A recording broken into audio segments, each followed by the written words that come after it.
நாட்டின் திரைசேரியிலிருந்து $2.5 மில்லியன் பணம் காணாமல் போய் உள்ளதாக எதிர்க்கட்சிகள் குற்றம் சுமத்தியுள்ளன.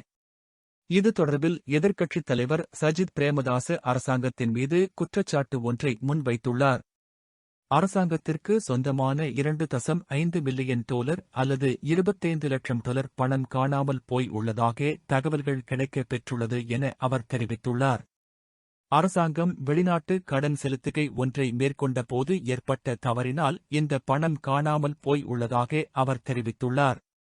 ஏற்கனவே பெற்றுக்கொள்ளப்பட்ட கடன் தொகை ஒன்றின் தவணை கட்டணத்தை செலுத்தும் போது உரிய சரிபார்ப்புகளை மேற்கொள்ளாது இந்த தொகை செலுத்தப்பட்டுள்ளது என தகவல்கள் கிடைக்கப்பட்டுள்ளதாக அவர் தெரிவித்துள்ளார்.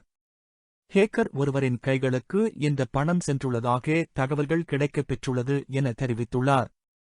போலி தகவல்களை வழங்கியே குறித்த ஹேக்கர் அரசாங்க பணத்தை கொள்ளையடித்துள்ளதாக எதிர்க்கட்சித் தலைவர் சஜித் பிரேமதாச ஊடகங்களிடம் தெரிவித்துள்ளார்.